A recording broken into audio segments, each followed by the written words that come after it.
एक large school है, बहुत बड़ा स्कूल ऑडिटोरियम है, उसमें टीचर्स रो बना रहे हैं 16-16 स्टूडेंट्स की, ऐसे रो बना रहे हैं 16-16 स्टूडेंट्स की, और कह रहा है there will be 14 students left. तो 16-16 की जब रो बना रहे हैं वो, तो कितने स्टूडेंट बच गए?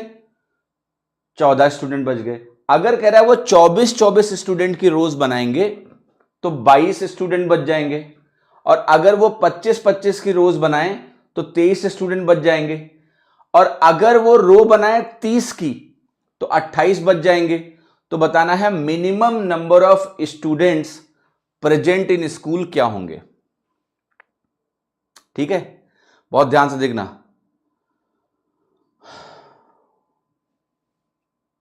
क्लियर? हाँ जी, बहुत गौर से इस सवाल को ध्यान से देखना। इस सवाल का उत्तर जे मेरे कान में आके बोल रहा है कि इसका आंसर है सी। कान में आके बोला अभी कि सी उत्तर है इसका, कुछ नहीं करना है इसमें। कैसे सी है? देखो, सबसे पहले तो ये आपको समझना है कि रो बनाने का मतलब, इस सवाल को आप अगर नंबर सिस्टम से रिलेट करें तो आप मान सकते हैं कि हमारे पास टोटल मान लेते हैं n बच्चे हैं।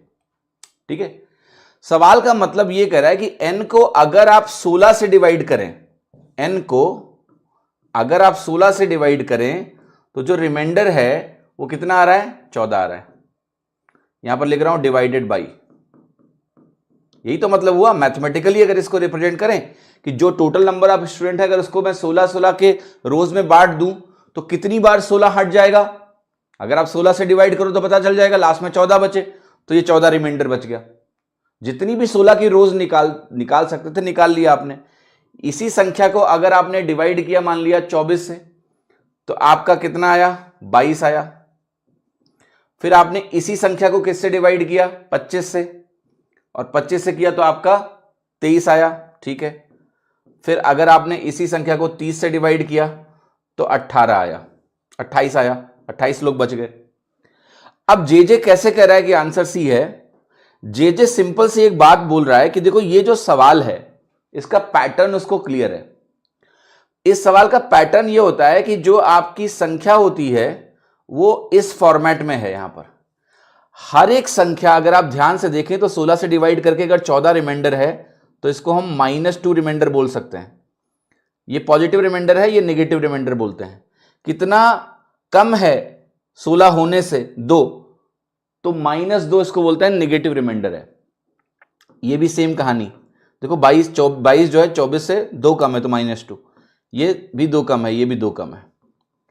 तो हम ये कह सकते हैं सबका रिमाइंडर नेगेटिव सेम है r। तो संख्या होगी k टाइम्स इनका LCM minus r। k times इनका एलसीएम माइनस r। अब देखना ध्यान से, ये जो k है, ये k कुछ भी हो सकता है, लेकिन जब यहां पर इसने बोला है मिनिमम तो हम k की मिनिमम वैल्यू लेंगे जो कि है 1। तो ये सिंपल बनेगा एलसीएम माइनस r। अगर हमें मिनिमम नंबर ऑफ स्टूडेंट्स निकालने हैं तो हमें k को 1 लेना है, तो ये वैल्यू मिनिमम आ जाएगी। +2 नहीं होगा भैया, +2 तब होता जब +2 रिमाइंडर बच रहा होता। +2 नहीं बच रहा है, रिमाइंडर -2 है। -2 -2 -2 -2, तो ऐसा लिखना पड़ेगा। अब जे ने इसको कैसे तुरंत लगा दिया, ये चीज उसने तुरंत देख ली कि 2-2 कम है सारे। फिर जे ने कहा कि अगर मैं एलसीएम निकालने जाऊं और एक संख्या उसमें से ऐसी है जिसके अंत में 0 है, तो एलसीएम कॉमन मल्टीपल होता है। कॉमन मल्टीपल है तो सबके अंत में, एलसीएम के अंत में 0 आना तय है। एलसीएम का मतलब क्या है? वो नंबर जो इन सबसे डिवाइड हो जाएगा वो एलसीएम होता है। तो जो 30 से डिवाइड होगा उसके अंत में 0 आएगा कि नहीं आएगा? 0 आएगा कि नहीं आएगा? 0 आएगा कि नहीं आएगा? 100% आएगा भैया 0। तो उसको यह पता है कि हमारे एलसीएम का यूनिट डिजिट क्या है? हमारे एलसीएम का यूनिट डिजिट है 0। अब उसमें से तुम अगर 2 घटाओगे तो आप मुझे बताओ क्या यूनिट डिजिट एलसीएम का 8 आएगा? यस। और 8 एक ही जगह है तो आंसर सी लग गया। Did you get it this और नॉट? अच्छा, आप कहोगे कि सर ये और भी कहीं ऐसे देख सकते हैं हम। यस। तो देखो, अगर कोई भी एक नंबर 10 का मल्टीपल हो या एक नंबर 5 का हो और कोई और 2 का हो, तो ये बात कब कब देख सकते हो आप कि अगर एक संख्या मेरा 10 का डायरेक्ट मल्टीपल हो तब भी ये चीज होगा कि एलसीएम के अंत में 0 आएगा, या फिर एक संख्या 5 का मल्टीपल हो और कहीं और दूसरी संख्या 2 का मल्टीपल हो यानी इवन नंबर हो, तो भी एलसीएम के अंत में 0 आएगा। तो अपनी कॉपी में इसको नोट कर लेना रैमो मंत्रा के नाम से कि एलसीएम का यूनिट डिजिट हमेशा 0 होगा अगर कोई एक संख्या 10 का मल्टीपल हो या फिर एक संख्या 5 का मल्टीपल हो और कोई एक और इवन नंबर हो। तो ऐसे सवाल यूनिट डिजिट से जल्दी हो सकते हैं। खैर, अब हम आते हैं प्रॉपर मेथड पे, तो हमें एलसीएम निकालना पड़ेगा। अब प्रॉपर मेथड में जब एलसीएम निकालने जाओगे तो देखो 16 को आप लिखोगे 2 की पावर 4, 24 को आपको लिखना पड़ेगा 8 तिरिक 24, और 25 को आपको लिखना पड़ेगा 5 का स्क्वायर, और 30 को आपको लिखना पड़ेगा 2 तिया 6 पंचे 30। अब एलसीएम लेने का तरीका क्या होता है कि जो ये प्राइम, इसको बोलते हैं प्राइम फैक्टराइजेशन, सारे प्राइम नंबर के टर्म्स में आपने लिख लिया।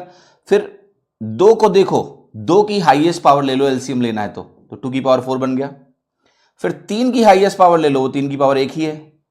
फिर 5 की हाईएस्ट पावर ले लो, बस 2 3 5 ही है ना, सबकी हाईएस्ट पावर लेके गुणा कर दो, तो ये हो गया 16।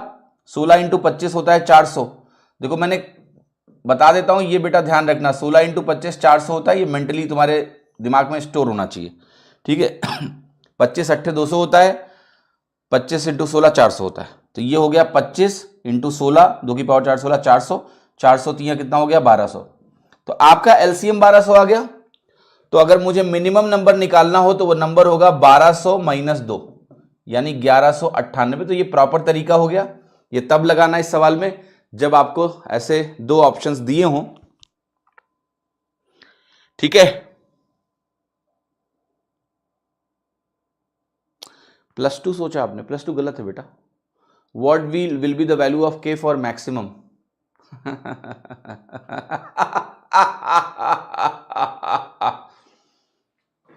नहीं, मजाक नहीं उड़ा रहा हूं मैं, ऐसा इसलिए कर रहा हूं ताकि तुम्हें ये बात याद रहे जो भी बोलने जा रहा हूं, तुम्हें लगे कि सर ये पागल क्यों हो गए हैं, ठीक है। देखो बेटा, मैक्सिमम आप नहीं निकाल सकते हो। जैसे मैं बोलूं कि मैक्सिमम सबसे बड़ा नंबर कौन सा है, बता सकते हो आप? You can't tell, right. Infinity का मतलब होता है कि हम नहीं निकाल सकते, डिफाइन नहीं कर सकते, तो हम बोलते हैं इन्फिनिटी है। बता सकते हो क्या? तो मैक्सिमम कैसे बता सकते हो आप? के की वैल्यू बड़ी से बड़ी लेते जाओ, बड़ी से बड़ी वैल्यू मिलती जाएगी आपकी, तो मैक्सिमम नहीं बता सकते ना भाई, मैक्सिमम नहीं बता सकते। मैक्सिमम अगर ऐसे बोलना तो कह दो इन्फिनिटी है, but infinity is not a number, infinity is the representation of something that can not be figured out, you can't find out, नहीं निकाल सकते हो, ठीक है। मिनिमम